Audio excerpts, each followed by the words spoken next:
করেছি এবং আমাদের আগামী দিনে কী করণীয় এই সম্পর্কে তাদের পরামর্শ আমরা গ্রহণ করেছি।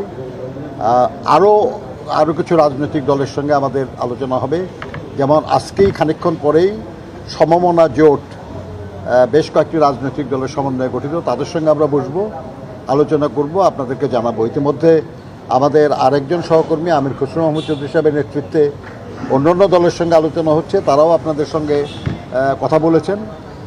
তো আমি বিএনপির পক্ষ থেকে প্রাসঙ্গিক বিষয়ে ফরমাল বক্তব্য আমরা পড়ে দেব। আজকে আমি লেবার পার্টির মাননীয় চেয়ারম্যান এবং আমাদের এই যুগপথ আন্দোলনে খুবই সক্রিয় অংশীদার, যারা একসময় 20 দলীয় জোটেও ছিলেন, তারও আগে তারা শহীদ রাষ্ট্রপতি জিয়া রহমানের যে জাগো ফ্রন্ট, সেই ফ্রন্টেও বাংলাদেশ লেবার পার্টি ছিল। সেই দলটির প্রধান ডাক্তার মুস্তাফিজুর রহমান ইরান, উনি আপনাদের সামনে কথা বলবেন। ধন্যবাদ। কেমন?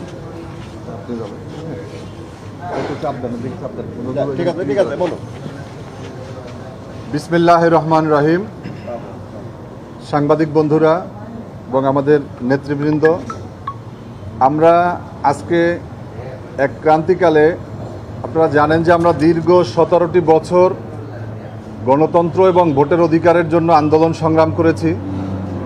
আমরা বিগত 5ই আগস্ট ছাত্র গণ অভ্যুত্থানের মধ্য দিয়ে বাংলাদেশের সমস্ত রাজনৈতিক, সামাজিক, সাংস্কৃতিক সকল মানুষের মিলন মেলায় আমরা একটা গণ অভ্যুত্থান করেছি এবং আজকে এই সরকার বিগত প্রায় 8 মাস যাবৎ তারা দায়িত্ব পালন করছেন।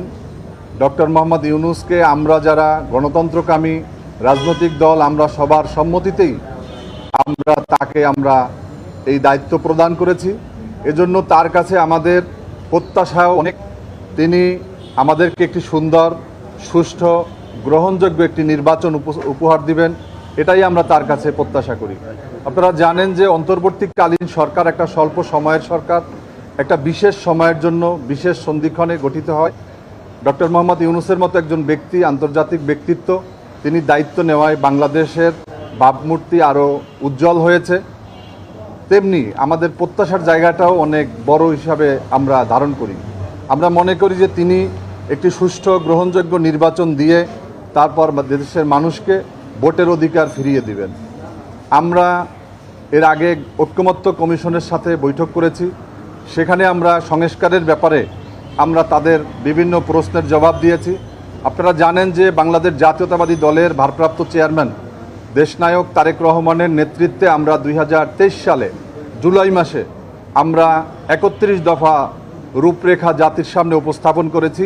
যখন এই কোটা সংস্কার আন্দোলন তথা এই গণ অভ্যুত্থানের যেই ছাত্রদের আন্দোলন তা শুরু হয়নি, আমাদের 1 দফা তখনও চলছে, যখন ছাত্ররা কোটার দাবিতে রাস্তায় নেমেছে। তেমনিভাবে আমাদের দাবি হচ্ছে যে আগামী ডিসেম্বরের মধ্যে একটা রোডম্যাপ এই সরকারকে প্রণয়ন করতে হবে এবং এদেশের মানুষ প্রত্যাশা করছে যে এই ডিসেম্বর মাসের মধ্যে যদি একটা রোডম্যাপ দেওয়া হয়, তাহলে নির্বাচন দেওয়া হয়। এই নির্বাচনটাই আমাদের প্রত্যাশিত। দীর্ঘ 17 বছরের ভোটের অধিকার হারা মানুষগুলো তারা ভোটের অধিকার প্রয়োগ করবে।